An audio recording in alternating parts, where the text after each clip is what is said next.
ദൈവത്തിൻ്റെ അതിപരിശുദ്ധ നാമം വാഴ്ത്തപ്പെടുമാറാകട്ടെ. എല്ലാവർക്കും എൻ്റെ സ്നേഹവന്ദനം. ഇന്ന് ധ്യാനത്തിനായി തിരഞ്ഞെടുത്തിരിക്കുന്ന തിരുവചനം ഇയ്യോബിൻ്റെ പുസ്തകം 14-ാം അധ്യായം അതിൻ്റെ 1-ാം വാക്യം. ഇയ്യോബിൻ്റെ പുസ്തകം 14-ാം അധ്യായം അതിൻ്റെ 1-ാം വാക്യം. അവിടെ ഇങ്ങനെ എഴുതിയിരിക്കുന്നു: സ്ത്രീ പ്രസവിച്ച മനുഷ്യൻ അല്പായുസുള്ളവനും കഷ്ടസമ്പൂർണനും ആകുന്നു. സ്ത്രീ പ്രസവിച്ച മനുഷ്യൻ അല്പായുസുള്ളവനും കഷ്ടസമ്പൂർണനും ആകുന്നു. നമ്മുടെ ജീവിതത്തിൽ എപ്പോഴും ഒരു ചിന്തയുണ്ട്. നമ്മുടെ ജീവിതം എപ്പോഴും സ്ഥിരമാണ് എന്നുള്ള ഒരു ചിന്ത എപ്പോഴും നമ്മുടെ മനസ്സിനകത്ത് ഉണ്ട്. നമ്മുടെ ആരോഗ്യം, നമ്മുടെ ബന്ധങ്ങൾ, നമ്മുടെ ജോലികൾ, നമ്മുടെ കുടുംബം, നമ്മുടെ ബന്ധങ്ങൾ, ഇതെല്ലാം എപ്പോഴും സ്ഥിരമായി നമ്മോടൊപ്പം തന്നെ കാണും എന്നുള്ള ഒരു ചിന്തയോടുകൂടെയാണ് മനുഷ്യൻ ഓരോ ദിവസവും ജീവിക്കുന്നത്. എന്നാൽ ഇയ്യോബ് നമ്മോട് പറയുകയാണ്, മനുഷ്യൻ അല്പായുസുള്ളവനും അവൻ കഷ്ടസമ്പൂർണനും ആണ്. ഈ വാക്യം കേൾക്കുമ്പോൾ തന്നെ നമുക്കൊരു പക്ഷേ നിരാശ തോന്നുമായിരിക്കാം. എന്നാൽ ഈ വാക്യം നിരാശപ്പെടേണ്ടുന്ന ഒരു വാക്യമല്ല. പകരം നമ്മുടെ ജീവിതത്തെക്കുറിച്ച് ഒരു ബോധ്യം ഉണർത്തേണ്ടുന്ന ഒരു തിരുവചനമാണ് ഇയ്യോബ് നമുക്ക് നൽകിയിരിക്കുന്നത്. മനുഷ്യൻ്റെ ആയുസ് എന്ന് പറയുന്നത് അല്പായുസാണ്, തീർന്നില്ല. അവൻ്റെ ജീവിതത്തിൽ അവൻ കഷ്ടസമ്പൂർണനായാണ് അവൻ ജീവിക്കുന്നത്. ഇതാണ് ഇയ്യോബ് നമ്മോട് പറയുന്ന വചനം. ഇയ്യോബ് ആദ്യമായി പറയുന്നത് മനുഷ്യൻ അല്പായുസുള്ളവനാണ്. അതായത് നമ്മുടെ ജീവിതം വെറും ഒരു ചുരുങ്ങിയ സമയമുള്ളതാണ്, അല്ലേ? നമ്മുടെ ജീവിതം ഒരു ചുരുങ്ങിയ സമയമുള്ളതാണ്, വളരെ ദൈർഘ്യമേറിയതല്ല. ഒരു ഉദാഹരണം പറയുമ്പോൾ, ഒരു പൂന്തോട്ടത്തിലേക്ക് നാം വരികയാണ്. നമ്മുടെ വീടിൻ്റെ മുന്നിലുള്ള ഒരു പൂന്തോട്ടത്തിലേക്ക് നാം വരുമ്പോൾ ഒരു പൂ വിരിഞ്ഞിരിക്കുന്നതായിട്ട് നമുക്ക് കാണാനായിട്ട് സാധിക്കും. ഈ പൂ വിരിഞ്ഞിരിക്കുന്നത് നാം കാണുമ്പോൾ നമുക്ക് അതിയായ സന്തോഷം വരാറുണ്ട്.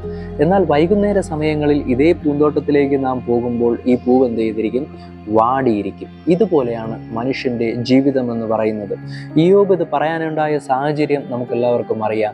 ഇയ്യോബിൻ്റെ ജീവിതത്തിൽ ഇയ്യോബ് അനുഭവിച്ച കഷ്ടതയുടെ നടുവിലാണ് ഇയ്യോബ് ഈ വചനം പറഞ്ഞിരിക്കുന്നത്. ഇത് നമുക്ക് വേണ്ടിയിട്ടുള്ള ഒരു വചനമാണ്. മനുഷ്യൻ്റെ ജീവിതം എന്ന് പറയുന്നത് വളരെ ദൈർഘ്യമേറിയ ഒരു ജീവിതമല്ല.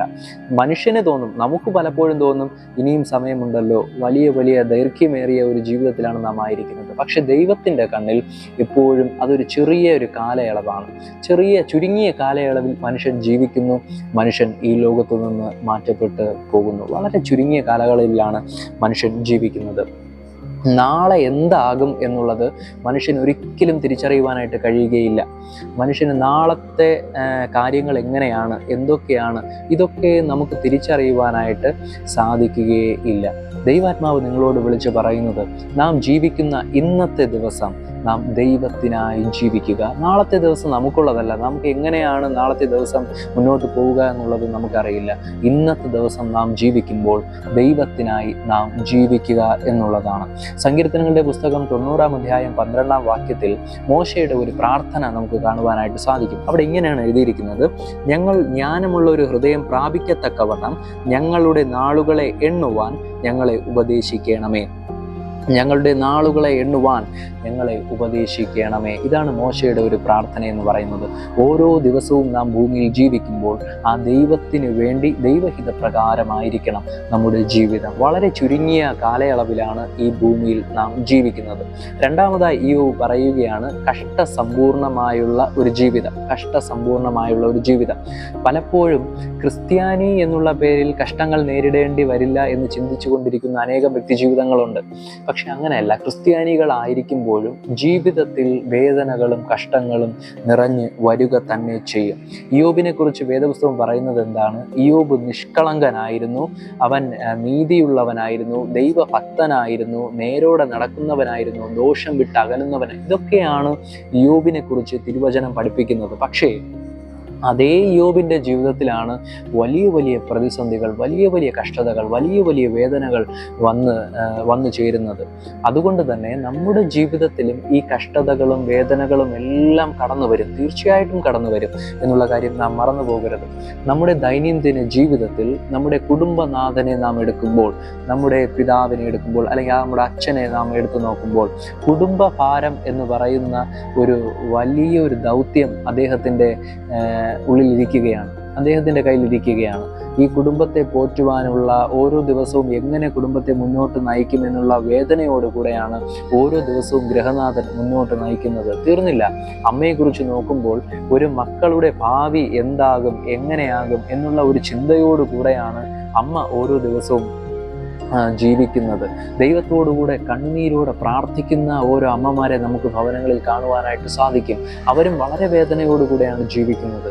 തീർന്നില്ല, നമ്മുടെ യൗവനക്കാരെ എടുത്ത് നോക്കുമ്പോഴോ അവർക്ക് അവരുടെ ജീവിതത്തിൽ ജോലി ഇല്ലാതെ, തൊഴിലുകൾ കിട്ടാതെ അവർ വേദനപ്പെട്ട് ഭാരപ്പെട്ട് ജീവിക്കുന്നതായിട്ട് നമുക്ക് കാണുവാനായിട്ട് സാധിക്കും. ദൈവദാസന്മാരെ എടുത്ത് നോക്കിയിരുന്നാലോ ഈ ലോകമെല്ലാം അവരെ അവഗണിക്കുന്ന ഒരവസ്ഥയിൽ നമുക്ക് കാണുവാനായിട്ട് സാധിക്കും. ഇതൊക്കെ നമ്മെ പഠിപ്പിക്കുന്നത് എന്താണ്? ഈ ലോകത്തിൽ എല്ലാ മനുഷ്യരും കഷ്ടതകളിലൂടെ, പ്രതിസന്ധികളിലൂടെ, വേദനകളിലൂടെയാണ് കടന്നു പോകുന്നത് എന്നുള്ളതാണ് ഇത് നമ്മെ പഠിപ്പിക്കുന്നത്. കഷ്ടം വരുമ്പോൾ, ഈ കഷ്ടതകളും വേദനകളും പ്രതിസന്ധികളും എല്ലാം നമ്മുടെ ജീവിതത്തിലേക്ക് കടന്നു വരുമ്പോൾ ദൈവം നമ്മെ വിട്ടുപോയി എന്നുള്ള ചിന്തയല്ല നമ്മുടെ ഉള്ളിലേക്ക് വരേണ്ടത്. വേദനകളും കഷ്ടങ്ങളും ജീവിതത്തിലേക്ക് കടന്നു വരുമ്പോൾ ദൈവം നമ്മെ വിട്ടകന്നു എന്നല്ല അതിനർത്ഥം. പകരം ദൈവം നമ്മെ വളർത്തുന്ന ഒരു വഴിയാണ് ഈ വേദനകളും പ്രതിസന്ധികളും എന്ന് പറയുന്നത്. ഇതിൽ നിന്ന് നാം ഓരോ കാര്യങ്ങൾ പഠിക്കുന്നതാണ് ഉചിതം.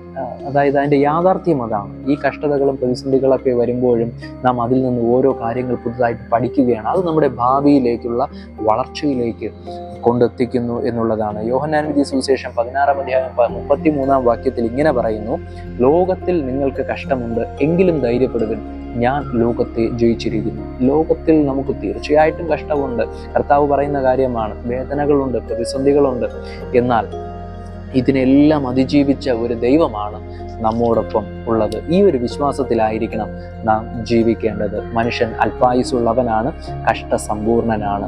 ഇതിൽ നിന്ന് ഇയ്യോബിൻ്റെ ജീവിതത്തിൽ നിന്ന് നാം പഠിക്കേണ്ടുന്ന പാഠം എന്താണ്? നമ്മുടെ ജീവിതത്തിൽ നാം ചിന്തിക്കേണ്ടുന്നതായിട്ടുള്ള കാര്യം എന്താണ്? അത് ഇത്രയേ ഉള്ളൂ.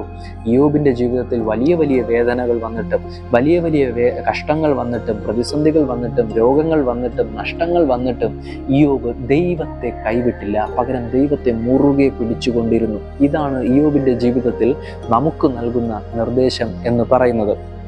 ഇയ്യോബിൻ്റെ പുസ്തകം 13-ാം അധ്യായം അതിൻ്റെ 5-ാം വാക്യത്തിൽ ഇയ്യോബ് വളരെ വ്യക്തമായിട്ട് പറയുന്ന ഒരു വാചകമുണ്ട്: അവൻ എന്നെ കൊന്നാലും ഞാൻ അവന് വേണ്ടി കാത്തിരിക്കും. ഇങ്ങനെയാണ് ഇയ്യോബ് പറയുന്നത്: അവൻ എന്നെ കൊന്നാലും ഞാൻ അവന് വേണ്ടി കാത്തിരിക്കും.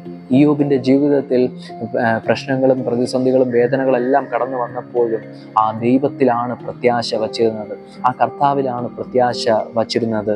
നാം പലപ്പോഴും നമ്മുടെ ജീവിതത്തിൽ വേദനകൾ വരുമ്പോൾ, പ്രയാസങ്ങൾ വരുമ്പോൾ, രോഗങ്ങൾ വരുമ്പോൾ, ഭയങ്ങൾ വരുമ്പോൾ ആ ദൈവത്തോടുള്ള ബന്ധം നാം പലപ്പോഴും അവസാനിപ്പിക്കാറുണ്ട്.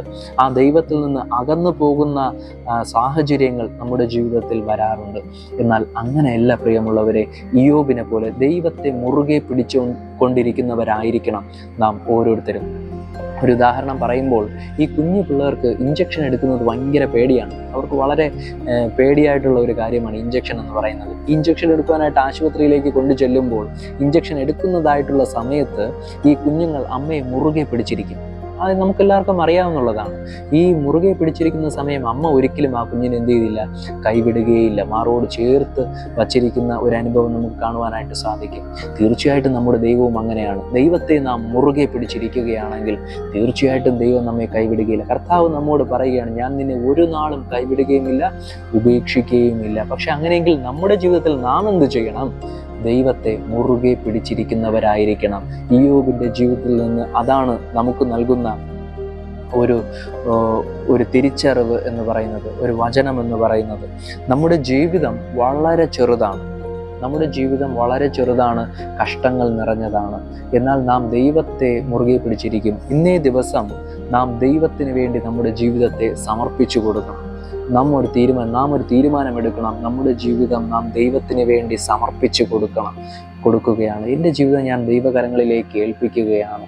കഷ്ടങ്ങൾ വന്നാലും പ്രതിസന്ധികൾ വന്നാലും ആ ദൈവത്തെ കൈവിടാതെ ഞാൻ ദൈവത്തോട് ചേർന്നിരിക്കുകയാണെന്നുള്ളൊരു തീരുമാനം ഇന്നത്തെ ദിവസം നാം എടുക്കണം. തീർന്നില്ല, ഇന്നത്തേക്കുള്ള നമ്മുടെ കഷ്ടതകളെല്ലാം ആ ദൈവകരങ്ങളിലേക്ക് സമർപ്പിക്കണം.